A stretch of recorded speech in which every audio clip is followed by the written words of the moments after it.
Victim mode. पीड़ित की तरह व्यवहार करने से बचो।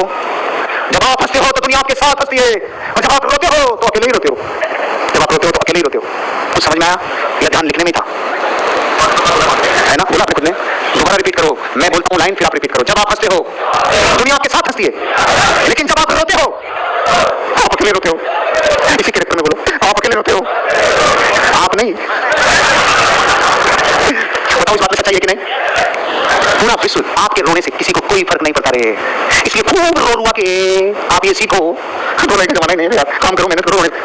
तो पहले इतने साल बचा लो ना, मैं कह रहा हूँ ना, अरे 20 साल बच जाएंगे, किसी के 30 साल बच जाएंगे। मैं कह रहा हूँ आपको, क्या जब आप हंसोगे तो पूरा विश्व आपके साथ हंसेगा, लेकिन जब आप रोते हो तो आप अकेले रोते हो। तो अकेले रोने का मतलब क्या है? अब मत रो ना, जितना आवेग आ रहा है उसे तो रोकना नहीं।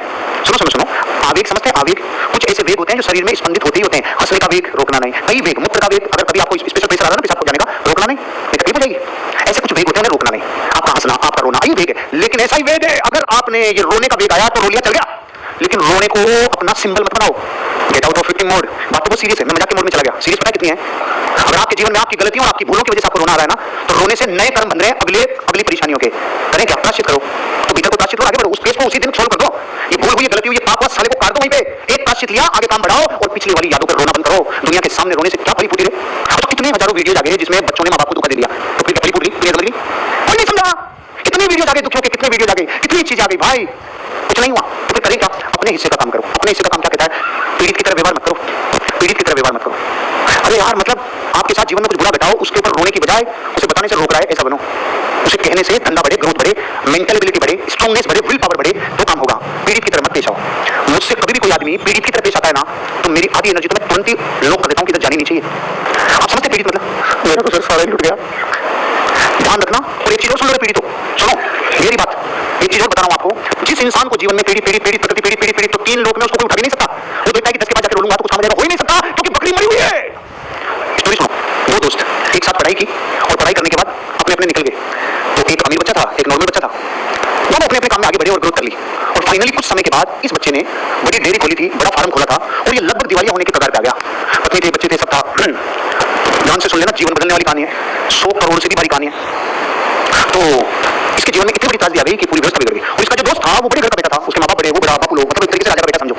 तो इसकी पत्नी ने बोला, अजी सुनो, आप कहते थे इतने सालों से कि आपका एक अमीर दोस्त था, अब अपनी हालत खराब हो गई, तो चलो अपन उससे मदद लेने चलते हैं। क्या तो कह तो सही रही है, लेकिन अब 10-15 साल हो गए, पता नहीं क्या पोजीशन होगी, कि नहीं नहीं आप तो चलो। तो ये इसकी पत्नी और बच्चे चल पड़े, क्योंकि इसका पूरा धंधा समाप्त हो गया। ये गए, गेट कीपर को बोला कि वो दोस्त जो इतने साल पहले साथ पढ़ता था वो आया है। तो उसने कहा बिल्कुल बुला के लाओ भैया, द्वार पर साथ लेके आओ, राजा का आदेश हुआ, साथ लेके आओ। आते ही उसका दिल खोल के स्वागत किया दोस्त का, और बाहों में भर लिया। दोस्त इतने वर्षों बाद तो आया है, तेरे पूरे परिवार का स्वागत है, आओ बेटा। आदेश दिया उसने, और आदेश दिया अपने सैनिकों को और अपने लोगों को, मेहमान नवाजी की जाए, बहुत मान सम्मान किया जाए, सेवा की जाए, आप आराम करो, खाना पीना किया, रेस्ट करवाया कि सुबह बात करेंगे। अब सुबह दोस्त आया, दोस्त ने आते अपनी पूरी हेलो हेलो, उसने अपना पूरा विक्टिम मोड चालू किया, दया भी की, बेशा भी की, वो सब खत्म हो गया। अच्छा कोई बात नहीं, चिंता मत करो, खाना वाना अच्छे से खाया, हाँ बहुत अच्छे से खाया, दूध पिया, हाँ सब कुछ ठीक रहा, कोई कमी कसर तो नहीं है। अब उसने मंत्री को आदेश दिया, मंत्री जी मेरे को एक बकरी दे दो। उसकी पत्नी का भी चेहरा इतना सा हो गया, इसका भी इतना सा हो गया, सब इतना बड़ा राजा, इससे मदद लेने आए थे, बकरी से ज्यादा तो ये शाम को रात को मेरे को खर्च कर चुका है, अभी कह रहा है बकरी दे दो। उस पत्नी बोला, सुनो राजा से यार, जो देव जो लेकर निकल जाए शांति से, चलो राजा के सामने क्या बोली, बकरी लिए और निकल लिए। तो 5 दिन 10 दिन दूध पिलाया, बच्चे पड़ गए, 5 दिन 20 दिन 15 दिन हो गए, और बकरी जैसे बकरी मरी, तो एक दिन तो पति एक दूसरे की तरफ नहीं देखे, तीसरे दिन पत्नी फिर देखे, अजी सुनो पति का बकवास मत कर, उसका नाम क्या ऊपर जाने की बात करना, दिमाग खराब हो रहा है मेरा, साला इतना बड़ा राजा, मेरे को बकरी दिखने जाता, दिमाग खराब है यार। तू होता है ना फान, कभी आपने जाता होगा अप्लाई के लिए फान, अरे बकरी गाय में, ठीक है, लेकिन 3-4 दिन बाद झाग आ गए वापस कि चलो चलते हैं, अब देखते हैं, बात थोड़ा सही देना चाहिए। वो गया, ऐसे ही स्वागत हुआ, रात को विश्राम हुआ, और सुबह 10:15 बजे वापस पकड़ में आया, उसने बकरी भी मर गई। बकरी समझ गए, इससे पहले क्या गीत गाए होंगे, इतनी भैंसे इतने गाय, इतना फार्म था। राजा बोला, चिंता मत करो, बिल्कुल भी टेंशन मत लो, कोई चिंता करने की जरूरत नहीं है, मंत्री जी बकरी दे दो। अपने पति की तरफ देखा ना, पत्नी की तरफ, शांति से बकरी लेके, तो राजा का आदेश कोई चल सकता है क्या? 5 दिन दूध पिए, 10 दिन दूध पिए, 15 दिन दूध पिए, 20 दिन दूध पिए बकरी। आपकी बात अगर बोली, कुछ भी बोली उसके लिए, सुनो जी, चलो अपलाइन है, चलो समझा अब आगे आप समझते हो ना क्या बोल सकते हैं, अपलाइन वहाँ गया, फालतू की बातें नहीं।